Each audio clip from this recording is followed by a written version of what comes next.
What's up everybody, this is DeanoGTO, and today we're looking at the MX65T, the new Tier 8 standard French heavy tank without an autoloader, I should say. I was going to say with no autoloader, but I changed my mind what to actually say halfway through the sentence.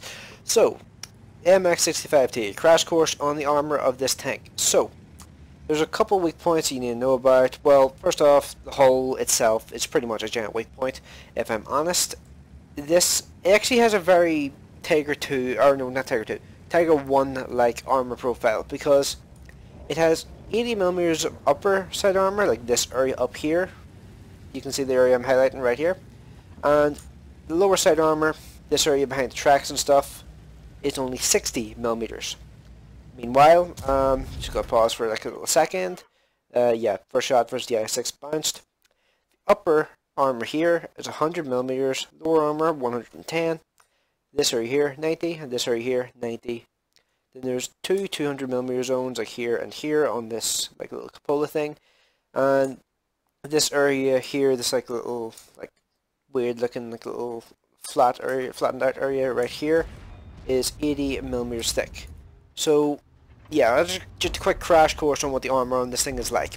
So you'd probably guess from like my just quick run through of the armor of this tank that this tank is probably not very well armored, and you would be right. However, I have noticed that the turret on this thing, it does seem to be a lot more reliable than I would have guessed. It doesn't hold up particularly well versus higher tiered vehicles, but versus tier 8s and lower, it does seem to be relatively solid. And I am going to focus this Premium Victoria because I want to get rid of him sooner rather than later, because he has rate of fire on his side and he could be very annoying if we allow him to live. And we allow him to just sit there with no worries whatsoever. And he is being relatively ballsy, so he is going to poke out and let us get shots into him, which is nice. And yeah, if you get a chance to shoot an MX65T with pretty much every tank that he can meet, you do have a good chance of penetrating it. That was a relatively unlucky shot to hit his track rather than hitting his armor.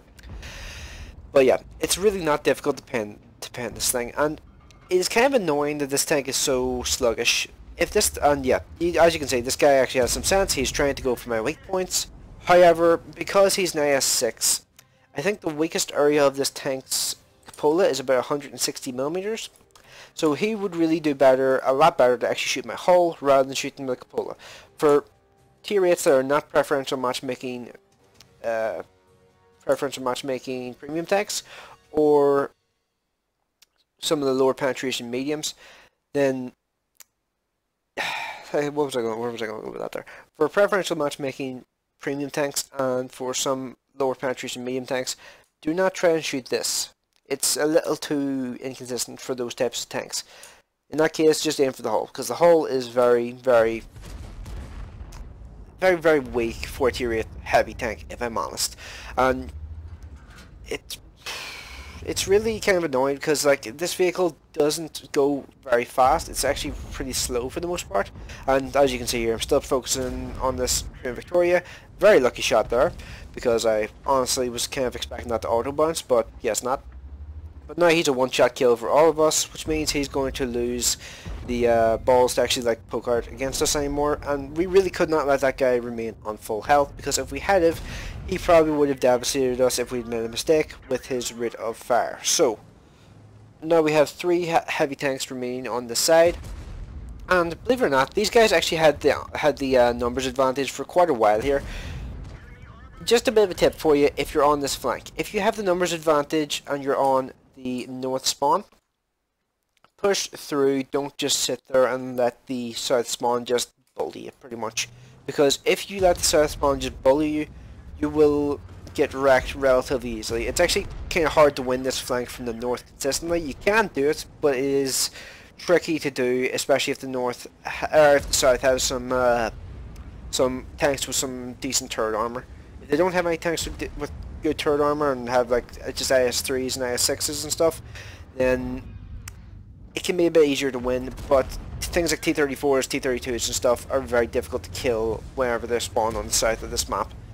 So yeah, this IS-6 has realised the error of his ways and is going to try and run away. Gets shot into me. That's the first damage he's actually done to me, and that's actually the first damage I've taken so far in this game. and finish off the IS-6. And at this point, I noticed the Pre-Victoria is right over there, and do you guys see that there? David 9 drove off the bridge and died. Yeah, that made me laugh pretty hard whenever I was playing that third game. So, yeah, Prem Victoria is still alive. He's on the health we last saw him on still, and we need to be kind of cautious of this guy because he does have the VK100 as backup. We have no idea where the VK100 is at this moment in time. He could be coming around this corner in front of me, or he could be coming over the top of this ridge. We do not know. So, Prem Victoria is kind of hanging out over there. He is being very passive. I think he may be fighting the Panther 2. Yeah, it looks like he is. And he's actually kicking the Panther 2's ass, honestly, because, well, the Panther 2 just doesn't seem to be doing particularly well versus the Prem Victoria, even though, well, Prem Victoria was pretty much a one-shot for that guy, and I just realized I froze screen again. So, yeah, Panther 2 gets shot into this VK100. I get a shot into him as well. He does 320 damage to me, pretty much. Well, that basically tells me he's using the 105mm gun. So I'm going to essentially just tank the shots from this guy, because there's no real way I'm going to bounce shots, given the armor profile that I went over earlier. So yeah, that's pretty much that game over, and that's 5,100 damage. Now, I'm going to tell you right now, that did not feel like that impressive of a game as I was playing it, but the result screens are pretty decent for the most part. Okay, so we are back with post-game stats. I'm not going to lie to you, I have tried to record this a couple times. I had a really good one, at least I thought it was a really good one. However, it was 9 minutes of me talking about the post-game stats. Jesus, you really forget how to do this here after you've not done it for a while. But yeah, Ace Tanker mastery, my first one in this vehicle. High caliber, 5,667 XP. This is because of the Christmas event going on right now, and because I had some personal reserves active, which went off just after I took the screenshots, and 113,000 crats in that match. Now when it comes to team score, top of the team as you'd expect. 5,120 damage and 1,500 base XP. And second place in my team, I had over 1,000 base XP as well, with 2,300 damage done.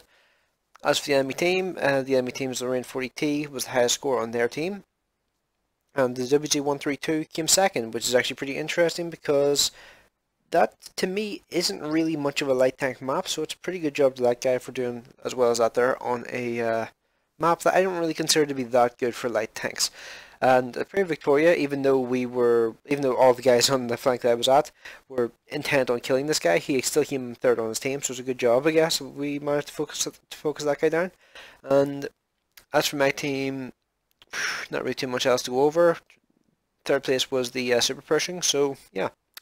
Let's go on to the detailed report. 17 shots fired, 16 direct hits, 14 actually penetrated, 2,300 damage blocked. If I had taken another 2 shots, I would have got a steel wall there, which would have been pretty sweet. Let's see, 770 damage by my assistance, and after you take away the cost for running the vehicle, I made 67,000 credits in that match, and here you can see the breakdown of the XP and stuff from the personal reserves and the traditional Christmas bonus thing that got added on there as well.